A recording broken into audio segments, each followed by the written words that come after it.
স্বাগত জানাচ্ছি খাতুনগঞ্জ থেকে মতিঝিলে, সাথে আছে আমি শামীম জাহেদ। একটি প্রতিষ্ঠানের সাফল্য নির্ভর করে একটি দক্ষ কর্মী দলের উপর। কর্মীরা যত বেশি সম্পৃক্ত থাকবে তত বেশি মুনাফা বা সুনাম বাড়বে প্রতিষ্ঠানে। তবে কাজ করার ক্ষেত্রে গুরুত্বপূর্ণ একটি বিষয় হচ্ছে কর্মীদের মানসিক সন্তুষ্টি। কর্মীরা কর্মক্ষেত্রে নিয়ে সন্তুষ্ট থাকলেই বেশি মনোযোগ ও নিষ্ঠার সাথে কাজ করবে বলে মনে করেন সংশ্লিষ্টরা। আজ আমরা আলোচনা করব প্রতিষ্ঠানের সাফল্যে কর্মীর সম্পৃক্ততা নিয়ে। আলোচনা করতে আমার স্টুডিওতে রয়েছেন Asia Pacific federation of human resource management বা APFHRM এর সভাপতি মোশাররফ হোসাইন এবং বাংলাদেশ এক্সপ্রেস কোম্পানি লিমিটেডের মানব সম্পদ বিভাগের প্রধান MA মান্নান। জনাব মান্নান এবং জনাব মোশাররফ হোসাইন, আপনাদেরকে স্বাগত জানাচ্ছি অনুষ্ঠানে। আপনাকেও ধন্যবাদ, আপনার চ্যানেলকেও ধন্যবাদ। ধন্যবাদ। আজ আমরা আলোচনা করতে চাই, আপনারা শুনছিলেন যে একটি প্রতিষ্ঠানের উন্নয়নে, সাফল্যে, ব্যবসায়িক সাফল্যে কর্মীর সম্পৃক্ততা বা এমপ্লয়ি এনগেজমেন্ট বলতে আমরা যেটা বোঝাই, এই এমপ্লয়ি এনগেজমেন্ট বা কর্মীর সম্পৃক্ততা আসলে বলতে আমরা কি বুঝি? এই ধারণাটা অনেক একটু নতুন। ধন্যবাদ। আমি প্রথমে ধন্যবাদ জানাচ্ছি আপনাকে এবং আপনার চ্যানেলকে। এরকম একটা গুরুত্বপূর্ণ বাট বাংলাদেশে অলমোস্ট একটা আননোন টপিক সিলেকশন করার জন্য এই বিষয় নিয়ে আমার ধারণা যে তেমন কোনো আলোচনা খুব বেশি একটা হয় নাই, চ্যানেলে তো না, বিভিন্ন সভা সমাবেশও না। এটাকে অনেকটা মনে করা হচ্ছে যে এটা একটা কেচি টপিক, এটা is not applicable for us. Employee engagement বা কর্মী সম্পৃক্ততা বলতে যে বিষয়টা আসলে বোঝানো হয় যে এমপ্লয়িরা কতটা প্যাশনেট, কতটা কমিটেড, ডেডিকেটেড অর্গানাইজেশনের প্রতি। কারণ এমপ্লয়িরা যদি হার্ট ফেল দিয়ে না করে, অনুভূতি না করে এবং তারা যদি কোম্পানিটাকে ওন না করে তাহলে কিন্তু আসলে কোনো কিছু ভালো হবে না। মানুষকে আল্লাহ পাক যেভাবে সৃষ্টি করেছে, মানুষের কিন্তু ফাঁকি দেওয়ার মানে সুযোগ আছে যদি সে কমিটেড না হয়, ডেডিকেটেড না হয়, কোম্পানিকে যদি ওন না করে। এই যে এমপ্লয়ীদের প্যাশনের, এমপ্লয়ীদের কমিটমেন্ট, ডেডিকেশন, ওনারশিপ, এই পুরো বিষয়টাকেই একসাথে বলা হয় এমপ্লয়ি এঙ্গেজমেন্ট বা কর্মীর সম্পৃক্ততা অর্গানাইজেশনের প্রতি। তো এই বিষয়টা নিয়ে আসলে বিশ্বেই কিন্তু নতুন করে কাজ শুরু হয়েছে। আগে হয়তো টুকটাক হয়েছে, কিন্তু এখন বিশ্বেই প্রথম রিয়েলাইজ করেছেন যে আসলে এমপ্লয়িরা যদি এঙ্গেজ না হয়, নাথিং গুড উইল হ্যাপেন। এমপ্লয়িরা যদি সুপারফিশিয়াল ইনভলভমেন্ট থাকে, যদি তারা জাস্ট যা বলা হয়, যা দায়িত্ব দেওয়া হয় তাই করে, তাহলে তো অর্গানাইজেশন আগাবে না। তো সেই কনসেপ্টেতে কিন্তু এমপ্লয়ি এঙ্গেজমেন্ট বিষয়টা এইচআর এর অনেকগুলি বিষয়ের মধ্যে এখন একটা গুরুত্বপূর্ণ বিষয় হিসাবে অলরেডি এস্টাবলিশড হয়ে গেছে। ধন্যবাদ জনাব হোসেন। আমি আপনার কাছে ফিরে আসবো। জনাব মান্নান, আপনার কাছে জানতে চাচ্ছি যে এমপ্লয়ি এনগেজমেন্টের যে কথা বলছি আমরা, কর্মীর সম্পৃক্ততার কথা বলছি, এই সম্পৃক্ততা কর্মী কি স্বাভাবিকভাবে তার অর্জন করতে হবে, নাকি প্রতিষ্ঠানের দায়িত্ব আছে কর্মীকে সম্পৃক্ত করবার ক্ষেত্রে? আচ্ছা শামীম ভাই, আপনি প্রশ্নর ডিরেক্ট উত্তরের আগে একটু মোশাররফ ভাইকে কমপ্লিমেন্ট করতে চাই। অ্যাকচুয়ালি কনসেপ্টটা আরো একটু আমি ক্লিয়ার করতে চাচ্ছি। প্লিজ বলুন। সেটা হলো যে আমাদের যারা বিজনেস লিডার, যারা এমপ্লয়ার, তারা অনেক সময় কনফিউজড হয়। কারণ হিউম্যান রিসোর্সের তো অনেক ফাংশন। কখনো আমরা ট্যালেন্ট ম্যানেজমেন্ট নিয়ে অনেক বেশি কথা বলছি, কখনো পারফরমেন্স অ্যাপ্রাইজাল নিয়ে অনেক কথা বলছি। তো বিভিন্ন বিষয় নিয়ে আমরা কথা বলি। এমপ্লয়ি মোটিভেশন আসে, এমপ্লয়ি স্যাটিসফ্যাকশন আসে। তো আবার এমপ্লয়ি এনগেজমেন্ট আসলে কি, মানে মোটিভেশন এবং এনগেজমেন্টের মধ্যে পার্থক্য কি, এটা যদি না আমরা বুঝতে পারি তাহলে আমি কেন ফোকাস করব এমপ্লয়ি এনগেজমেন্টে? Why not motivation, why not talent management? ঠিক আছে। অ্যাকচুয়ালি খুব সংক্ষেপে আমার আন্ডারস্ট্যান্ডিং যদি বলি, মানে ক্যাপচারিং এমপ্লয়ির যে হেড এবং যে হার্ট, এটা খুবই important for better performance, for discretionary efforts, for extra effort যেটাকে বলছে।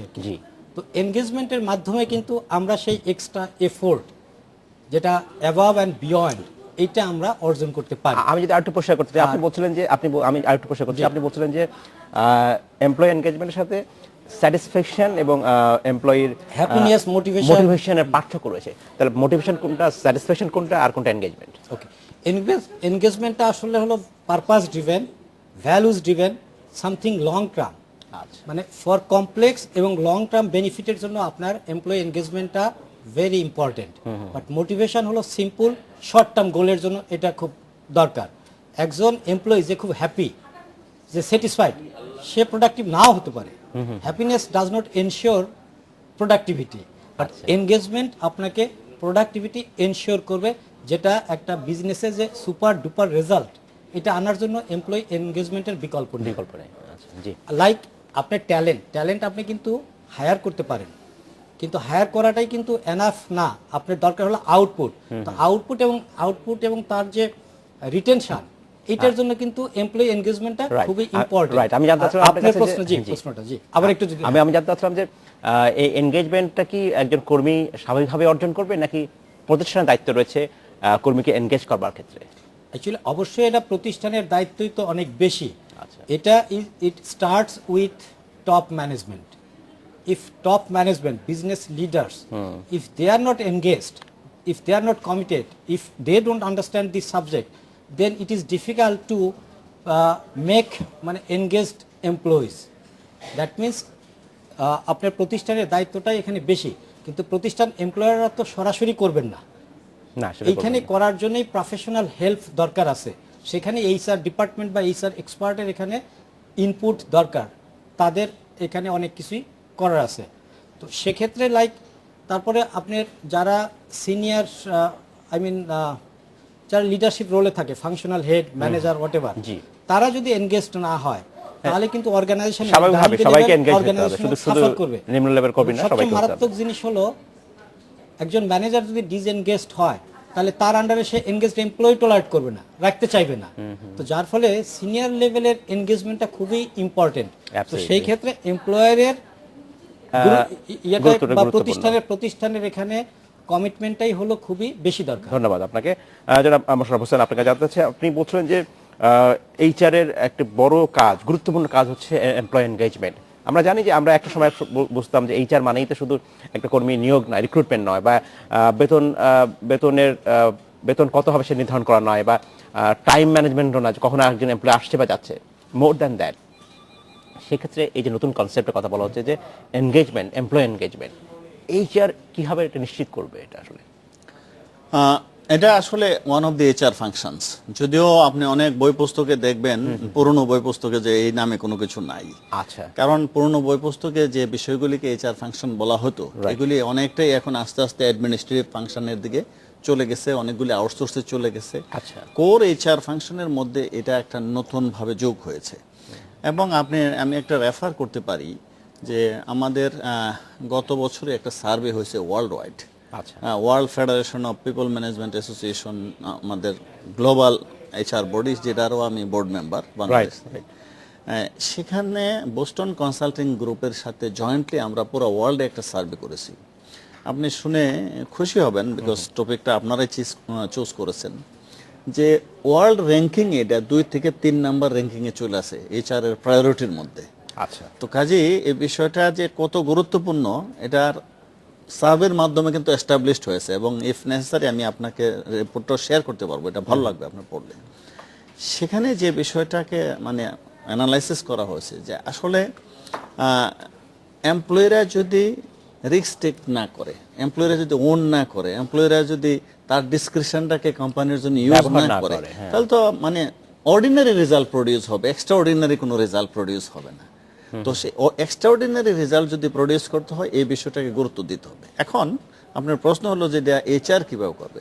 আসলে অর্গানাইজেশনের হিউম্যান রিসোর্স ম্যানেজমেন্ট, ডেভেলপমেন্ট, পুরা এটার সার্বিক দায়িত্বটা কিন্তু এইচআর এর। Absolutely. এখন on behalf of the organisation এটা এইচআর করবে, ডাজ নট মিন যে এটা এইচআর একা করবে। অবশ্যই টপ ম্যানেজমেন্টের সাথে আমরা একসাথে মিলে করব। আপনাকে আমি আরেকটা কথা বলি, ওয়ার্ল্ড ওয়াইড কিন্তু এঙ্গেজমেন্ট সিচুয়েশন ভালো না। যেমন যে লাস্ট সার্ভেতে, যেটা ওয়ার্ল্ড ওয়াইড সার্ভেতে যেটা বের হয়ে আসছে, 13% এমপ্লয়ি পাওয়া গেছে actively engage with the organisation, it is 1-3। খুবই কম। আর অ্যাক্টিভলি ডিসএঙ্গেজ পাওয়া গেছে আবার ডাবল, 26%। আচ্ছা। এবং এটা গ্লোবাল, কোন কোন কান্ট্রিতে অনেক ভালো, কোন কোন কান্ট্রিতে খারাপ। বাংলাদেশের সিচুয়েশনটা আমি ওইভাবে জানি না, ওইভাবে ফর্মাল তেমন কোনো সার্ভে হয় নাই, কিন্তু আই এম ভেরি শিওর এখানেও হয়তো আমাদের অবস্থাটা সেখানেও এরকম একই বা তার চেয়ে কমই হবে। এখন কথা হলো যে এইচআর কিভাবে করবে? আমরা লোক হায়ার করি, আমরা লোক ম্যানেজমেন্ট করি, তাদের ডেভেলপমেন্ট আমরা করি, এমপ্লয়ীদের কমিটমেন্ট, ডেডিকেশন, এগুলি নিয়ে যা কিছু কাজ হয় এটা কিন্তু এইচআরই করেন। কিন্তু এইচআর লাইন ম্যানেজারের সাথে এবং টপ ম্যানেজমেন্টের সাথে একাত্রিত হয়ে এটা করতে হবে। তা করার আগে অবশ্যই অর্গানাইজেশনে individual customise tailor made survey করে দেখতে হবে যে আমার অর্গানাইজেশনে এমপ্লয়ি এঙ্গেজমেন্টের ইন্ডেক্সটা কত %। কারণ আমি যদি বেজলাইন না দেখি, আমি যদি আমার অবস্থাটা কোন জায়গায় আছে সেটা যদি আমি না দেখা শুরু করে দিই, হতে পারে যে আমি রং ডিরেকশনে কাজ করে শুরু করছি। কারণ এঙ্গেজমেন্টের অনেকগুলো ইন্ডেক্স আছে, কোন ইন্ডেক্সে আপনি কোন জায়গায় আছেন সেই জায়গায় অনুসারে কিন্তু আপনাকে সেভাবে কাজ করতে হবে। ধন্যবাদ জনাব হোসেন। জনাব মান্নান, জনাব মোশাররফ হোসেন বলছিলেন যিনি এইচআর ওয়ার্ল্ড এইচআর ফেডারেশনের একজন সদস্য, তার অভিজ্ঞতা বলছেন যে এই মুহূর্তে এনগেজমেন্টের সংখ্যা খুবই কম, 13%। বাংলাদেশে হয়তো কোনো পরিসংখ্যান নেই, কিন্তু এই যে এমপ্লয়িরা ডিসএনগেজ থাকে, এনগেজ থাকছে না, পুরোপুরি অ্যাক্টিভলি ডিসএনগেজ, এটা কারণটা কি এবং এখান থেকে আসলে তাকে এনগেজ করার উপায়টা কি হতে পারে? ওকে, উপায় আমি একটা ছোট্ট গল্প শেয়ার করি, এটা ইম্পর্টেন্ট।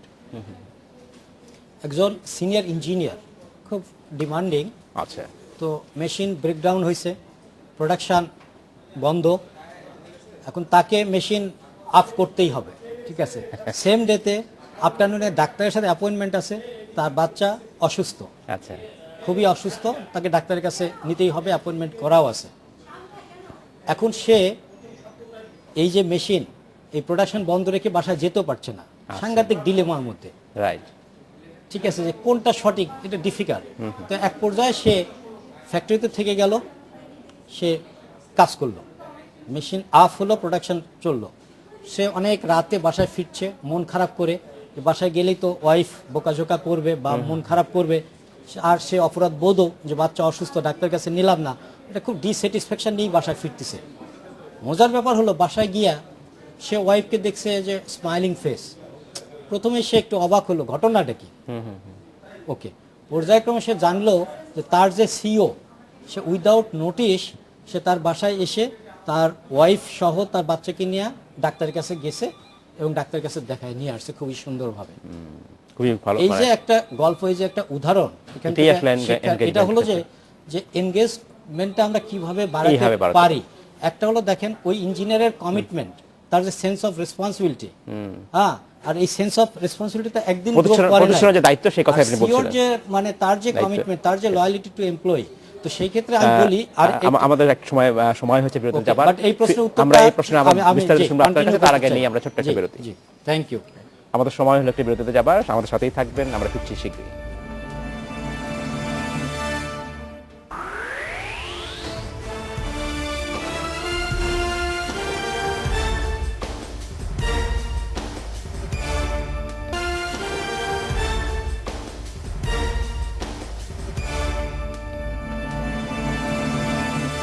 স্বাগত আরেকবার খাতুনগঞ্জ থেকে মধু ছেলে। আজ আমরা আলোচনা করছি প্রতিষ্ঠানের সাফল্যে কর্মী সম্পৃক্ততা।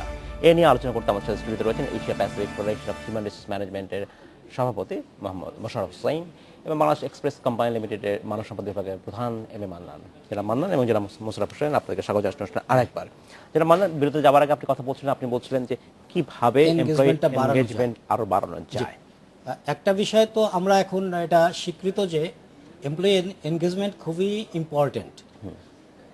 এই উপলব্ধিটা যারা এমপ্লয়ার, যারা বিজনেস লিডার, তাদের মধ্যে অনেক বেশি মাত্রায় বাড়াতে হবে। জি, যখন তারা এনগেজড, তারা কমিটেড, তখন কাজটা অনেক সহজ হয়ে যায়। এর পরের পদক্ষেপে আসে যেটা পে বেনিফিটস, মানে স্যালারি এবং বেনিফিটস, এটা হলো একদম একটা বেসিক রিকোয়ারমেন্ট, এটা ফেয়ার হতে হবে। লাইক আপনাকে একটা ছোট্ট উদাহরণ দেই, যে একটা বিল্ডিং কনস্ট্রাকশনে যদি ফাউন্ডেশন ওয়ার্ক যদি খুব উইক হয়, ফাউন্ডেশন খুবই স্বাভাবিক, তাহলে আপনি উপরে ডিজাইন অনেক সুন্দর, কসমেটিক টাচ অনেক ভালো করলেন, কিন্তু আপনি কি কনফিডেন্স পাবেন ওই বিল্ডিং এ যে সাস্টেইন করবে? ঠিক এমপ্লয়ি এনগেজমেন্টের ক্ষেত্রেও আপনার বেসিক পে, যেটা বেনিফিটস, এগুলো যদি স্ট্যান্ডার্ড না হয়, ফেয়ার না হয়, আমরা যত কথাই বলি, যত ট্রেনিং করাই, আপনি বলতে চাচ্ছেন একটা প্রতিষ্ঠানের মধ্যে ফেয়ার হতে হবে, সেখানে কোনো ডিসক্রিমিনেশন থাকবে না। এইখানে স্যালারি অনুসারে ধরেন সেম জবের জন্য উইদিন দি অর্গানাইজেশন এটা একই জবের জন্য ডিফারেন্ট পে হবে, সেক্ষেত্রে মোটিভেশন বা এনগেজমেন্টে প্রবলেম করে। আবার সেম জব ডিফারেন্ট অর্গানাইজেশন, আপনি কম দিচ্ছেন, অন্য অর্গানাইজেশন বেশি দিচ্ছে, সেখানে এমপ্লয়মেন্ট এনগেজমেন্টে প্রবলেম হবে। ফেয়ার পে বলতে বোঝায় উইদিন দি অর্গানাইজেশন এবং অ্যাক্রস দি সোসাইটি একটা ব্যালেন্স থাকবে। যদি স্ট্যান্ডার্ড পে না হয় বুঝতে পেরেছি, তাহলে বুঝতে আপনি পেরেছি, বুঝতে পেরেছি। এনশিওর করতে পারবেন না। জি। এরপরে অনেক পদক্ষেপ আছে, অনেক সেটা আমরা পদক্ষেপ আছে। আমার মনে হয় যে পরবর্তী আলোচনা আমি করব। আসবো, আমি ধন্যবাদ, লাইক আপনাকে টু ফিরে আসবো। কন্টিনিউ।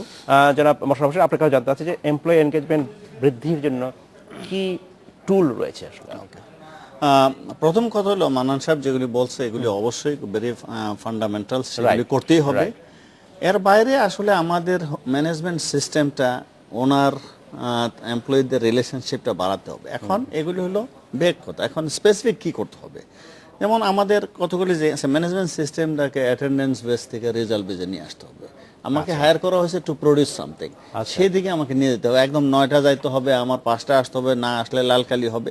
এই সিস্টেম থেকে সরে এসে আমাকে যে জন্য হায়ার করেছেন, যা করার কথা সেদিকে আমাকে অ্যাকাউন্টেবল করেন। পারফরম্যান্স বেসড, রাইট, মোর রেজিমেন্টাল থেকে ফ্লেক্সিবল একটা সিস্টেমে আমাদেরকে চলে আসতে হবে। কারণ আসলে এমপ্লয়ীদেরকে জোরাজোরি করে কিছু করা যায় না।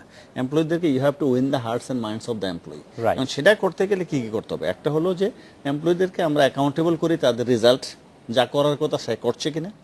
আমরা ফ্লেক্সিবিলিটি অর্গানাইজেশনে আমরা ইন্ট্রোডিউস করি। এখন যদি অর্গানাইজেশনের ফ্লেক্সিবিলিটি না থাকে, এমন অনেক কাজ আছে আমি বাসায় বসে করা আর অফিসে বসে করার মধ্যে কোনো মোটামুটি পার্থক্য নাই।